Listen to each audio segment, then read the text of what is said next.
Hello students, देखा बेटा, ये जो है हमारा थर्ड पार्ट है। चैप्टर फर्स्ट ही चल रहा है हिस्ट्री का, और इसमें जो है ये थर्ड पार्ट है, जिसके अंदर जो है जिसका हेडिंग क्या है, क्रांतियों का युग।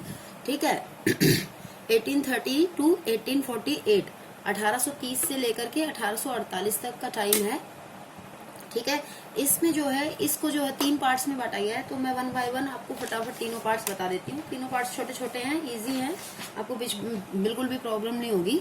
ठीक है, तो पहला पार्ट हमारा क्या है बेटा, पहला पार्ट है रूमानी कल्पना तथा राष्ट्रीय भावना।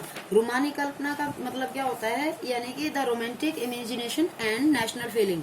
कि देखो बहुत ज्यादा क्रांतियां हो रही थी, लेकिन बहुत ज्यादा क्रांतियों के पश्चात भी क्या हो रहा था कि केवल जो है क्रांतियों के बल पर ही हम राष्ट्रवाद की भावना पैदा नहीं कर सकते हैं। बहुत सारे विचारकों का ऐसा मानना था, बहुत सारे स्पेशली जो है जो ये हमारा कवि जो थे, कवि, किस्से, कहानियां, संगीतकार, जो इस तरीके की चीजों में यकीन रखते थे, उन सबको ये लगता था कि राष्ट्रवाद की भावना को और ज्यादा जो है स्ट्रांग बनाने के लिए, और ज्यादा मजबूत बनाने के लिए ये जरूरी है कि लोगों के अंदर जो है जो फोक सॉन्ग्स हैं, फोक जो भी है, मतलब क्या कहते हैं इसको, कल्चर के, मतलब लोगों का के जो है कल्चर को, संस्कृति को स्ट्रांग बनाना बहुत ज्यादा जरूरी है। ठीक है, इसके लिए क्या किया गया, इसके लिए जो है एक सांस्कृतिक आंदोलन चलाया गया। और इस सांस्कृतिक आंदोलन का क्या अर्थ था बेटा, इस सांस्कृतिक आंदोलन का ये अर्थ था कि इस आंदोलन के अंतर्गत राष्ट्रीय भावनाओं का इस तरीके से विकास किया गया कि जिससे लोग जो हैं अंदर से ये महसूस करने लगे थे कि हम जो है हमारे राष्ट्र के प्रति जो है एक विशेष हमारे दायित्व है, हम अपने राष्ट्र के प्रति विशेष प्रेम रखते हैं।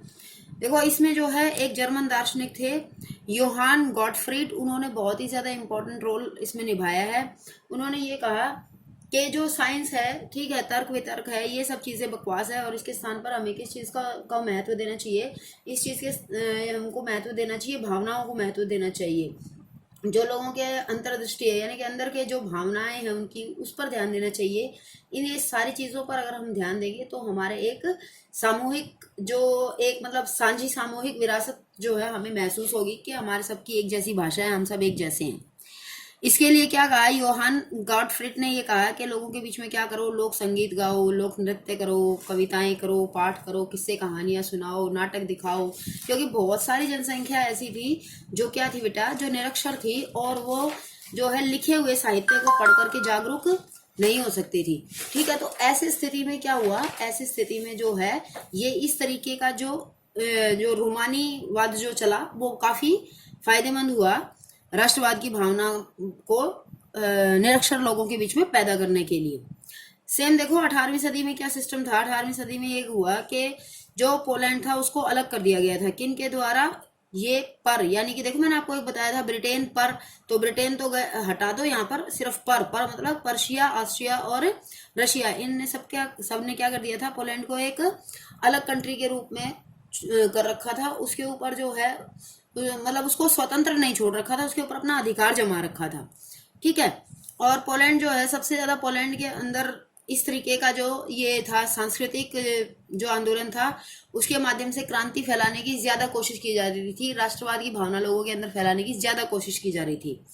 तो पोलैंड के ऊपर जो है रशिया ने अपना अधिकार जमा लिया था, और वहां पर जो है जो भी ऐसी चीजें जो पोलैंड को स्ट्रांग बनाने में सहायक हो सकती थी, उन सब चीजों को क्या करने की कोशिश की जा रही थी, उन सब चीजों को जो है सरप्रेस करने की कोशिश की जा रही थी, उन सब चीजों को दबाने की कोशिश की जा रही थी। जैसे पोलैंड की भाषा पोलिश, लोगों को ये कहा गया कि कोई भी पोलिश भाषा नहीं बोलेगा, स्कूल, दफ्तरों और सब जगह पर जो है पोलिश भाषा बोलना जो है वो बैन कर दिया गया था, मना कर दिया गया था। ठीक है, और जबरदस्ती क्या कहा जाता था, जबरदस्ती लोगों को ये कहा जाता था कि आप सिर्फ कौन सी भाषा बोलेंगे, आप सिर्फ जो है रशियन भाषा ही बोलेंगे, रूसी भाषा ही आप प्रयोग में लेकर आएंगे। ठीक है, इस बात से जो है बहुत ज्यादा परेशान थे रशियन जो ये पोलिश लोग थे, यानी कि पोलैंड के लोग, जो बहुत ज्यादा दुखी हो गए थे इस चीज से। और उन सब ने क्या किया बेटा, 1831 में जो है सब ने रूस के खिलाफ जो है सशस्त्र विद्रोह कर दिया। लेकिन रूस जो है बहुत पावरफुल था, इसलिए रूस ने क्या किया, उसने जो है पोलैंड को कुचल डाला, और उनका जो ये एक विद्रोह था ये कुछ कारगर साबित नहीं हो पाया। ठीक है, इस विद्रोह में जो मुख्य रूप से पोप और पादरी थे उनको जेल में भेज दिया गया। जो आराम से कहना मान रहे थे वो ठीक है, जो नहीं कहना मान रहे थे उनको जेल में डाल दिया गया। उसके अलावा जो और भी ज्यादा स्ट्रॉन्ग क्रांतिकारी बन रहे थे, जो बिल्कुल ही नहीं काबू में आ रहे थे, तो उनको साइबेरिया भेज दिया गया। साइबेरिया क्या है? साइबेरिया एक रशिया का ही एक बहुत बहुत ज्यादा ठंडा प्रदेश है बेटा, जहाँ पे -70 डिग्री टेम्परेचर रहता है मैक्सिमम टाइम। ठीक है, तो ऐसे ठंडे प्रदेश में तो आदमी जाके वैसे ही मर जाएगा, उसको किसी प्रकार से मारने की जरूरत ही नहीं है। और तो उसके बाद जो है पोलिश भाषा का बहुत ज्यादा अपमान किया जाता था। पोलिश भाषा को किसी भी तरीके से अच्छा नहीं माना जाता था, और ये कहा जाता था कि भाई रूसी भाषा का प्रयोग करो, रूसी भाषा ही सबसे अच्छी है। तो ये तो था एक पहला टॉपिक हमारा। उसके बाद बेटा जल्दी से देखते हैं हम सेकंड टॉपिक हमारा। सेकंड टॉपिक जो है 3.2, जो हमारा टॉपिक है सब टॉपिक, जिस तरह जैसे कि ये सब टॉपिक है हमारा 3.2। ठीक है बेटा, देखो भूख, कठिनाइयां तथा जन विद्रोह। भूख, कठिनाइयां तथा जन विद्रोह यानी कि hunger, hardships and popular revolt. तो हंगर कैसे था, हार्डशिप्स क्या थी, उस समय क्या हुआ था 1830 में जो है बहुत ही बड़ा जो है उस समय बहुत ज्यादा प्रॉब्लम्स क्रिएट हुई। क्यों? क्योंकि एकदम से जो है 1830 में पूरे यूरोप में जो है उस समय 19वीं सदी के अंदर जनसंख्या बहुत तीव्र गति से बढ़ी, और जो है लोगों के पास जो है लोग बेचारे गांव छोड़ छोड़ करके शहरों की तरफ बढ़ने लगे काम की तलाश में, ताकि जो है उनको वहां पर किसी प्रकार का कोई रोजगार मिल सके, वो अपना गुजारा कर सके। और साथ में जो है उस समय क्या हुआ कि उस समय जो है मौसम ने भी इस तरीके से साथ नहीं दिया, और फसलें भी खूब खराब हुई, जिसकी वजह से खाने पीने की भी चीजों की बहुत ज्यादा समस्या आ गई थी। ठीक है, तो जैसे इतनी ज्यादा जनसंख्या बढ़ गई, तो उन जनसंख्या की आवश्यकताओं को पूरा करने के लिए गवर्नमेंट ने क्या किया, गवर्नमेंट ने जो है इंग्लैंड से वस्तुएं मंगवानी शुरू कर दी। क्योंकि इंग्लैंड में बेटे क्या हो चुकी थी, औद्योगिकरण आ चुका था। इंग्लैंड के अंदर जो है बहुत सारी फैक्ट्रीज लगा दी गई थी, और उन फैक्ट्रियों में क्या होता था, उन फैक्ट्रियों की मदद से जो है उन फैक्ट्रियों में मशीनों की मदद से जो है सामान बनाया जाता था, जो कम समय में बन जाता था और जो बहुत सस्ता भी होता था। ठीक है, इसके बाद क्या होता है कि वो सस्ता होने के कारण जो है वो आ तो जाता था और लोग उसको खरीदते भी थे, लेकिन इससे क्या हुआ कि स्थानीय व्यापारियों को बहुत ज्यादा नुकसान हुआ। ठीक है, और उनका जो है बेचारों का उनका व्यापार धीरे धीरे क्या होने लगा, वो ठप होने लगा था। वो इससे भी बहुत ज्यादा नाराज थे गवर्नमेंट से कि भाई ये क्या कर रहा है। उस समय का जो किंग था लुई फिलिप, उसके खिलाफ हो गए सारे लोग। ठीक है, भूख के कारण लोग सड़कों पर उतर आए और उसके खिलाफ नारे लगाने लग गए कि लुई फिलिप जो है उसने जो है किसी प्रकार से जनता का भला नहीं किया। तो कुल मिलाकर के लुई फिलिप को क्या कर देना चाहिए, राज से, उसको शासन से हटा दिया जाना चाहिए। और उसको फिर क्या किया बेटा, उसको जो है लुई फिलिप को 1830 में जो बना था उसको शासन से हटा दिया गया।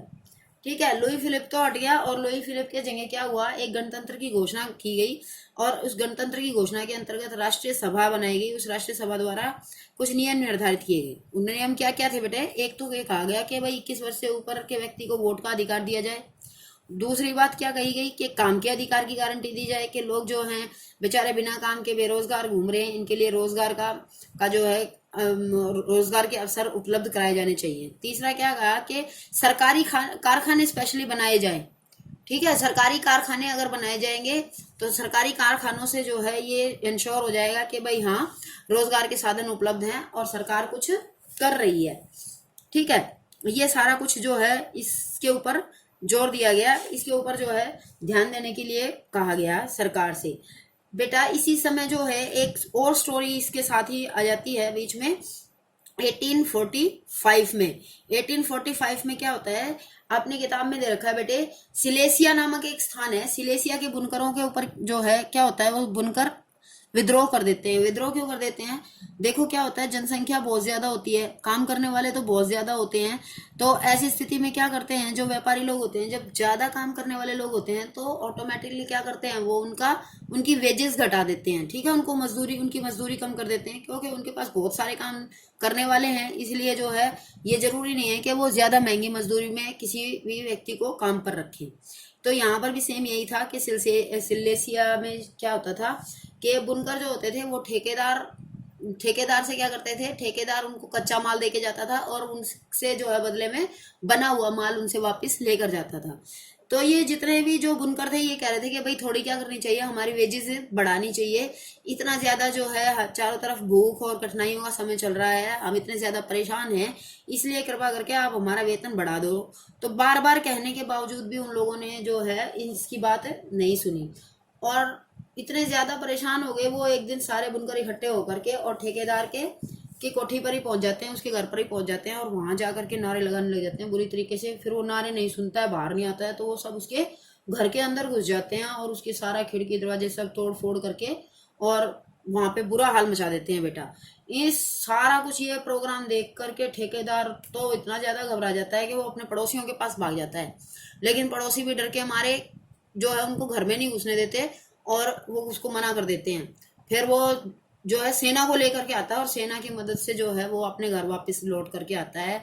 और फिर उसके बाद उन बुनकरों और सेना के बीच में जो है आपस में थोड़ी बहुत जो है छोटी मोटी उनकी कार्रवाई होती है, जिसमें बेचारे जो बुनकर होते हैं वो 11 बुनकर होते हैं, उनको गोली लग जाती है और वो 11 बुनकर इस घटना के शिकार हो जाते हैं। ठीक है, तो ये इस तरीके से जो है 1830 का समय जो है बहुत ही ज्यादा कठिनाइयों से भरा हुआ था, जिसकी वजह से जो है पूरा पेरिस पूरा यूरोप परेशान था। अब बेटा ये भी हमारा टॉपिक कंप्लीट हो गया है। इसके बाद जो हमारा third very much important topic है 3.3, जिसमें जो है फ्रैंकफर्ट संसद के बारे में हम पढ़ेंगे।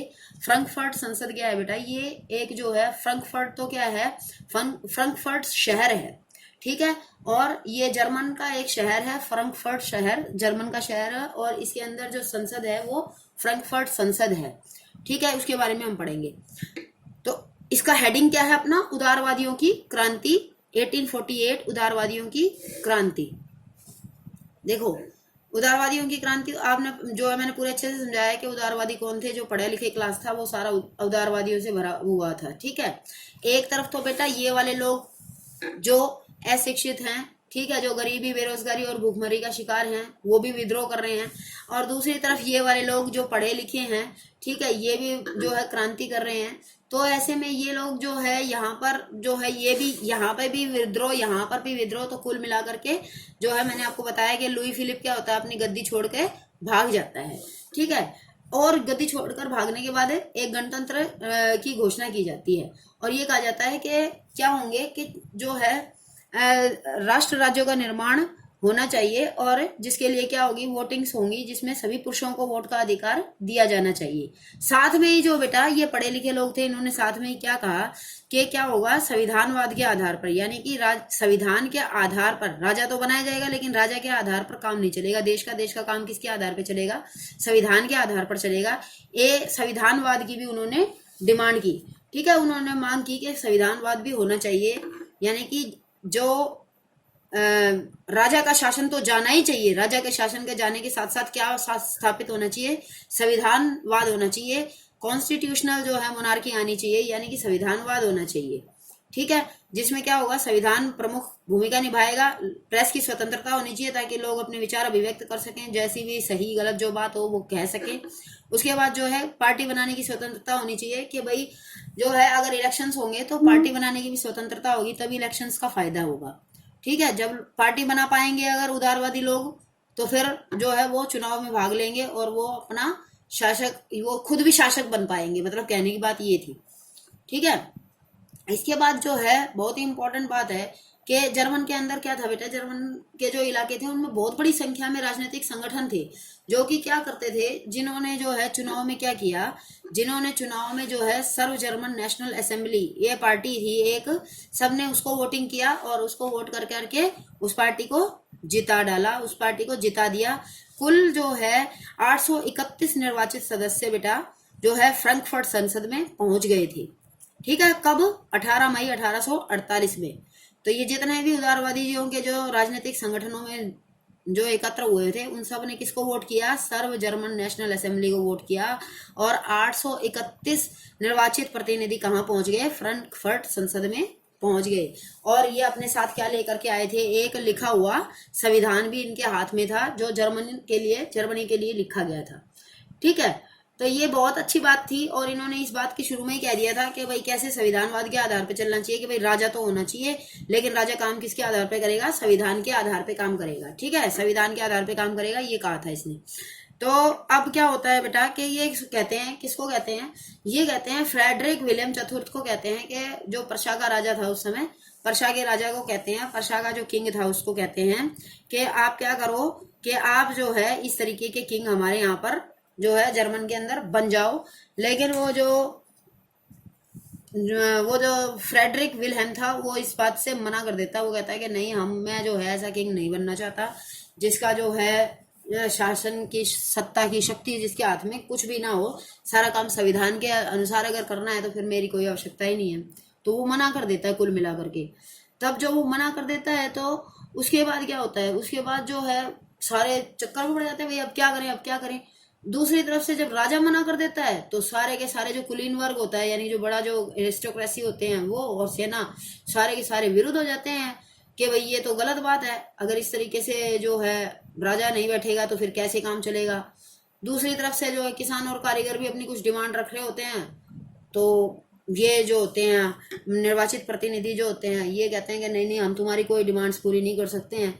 तो ये कुल मिलाकर के बेटा सारी ऐसी सिचुएशन बन जाती है कि ये जो है पूरी की पूरी निर्वाचित प्रतिनिधियों की जो सभा होती है वो क्या हो जाती है बेटा, वो भंग हो जाती है।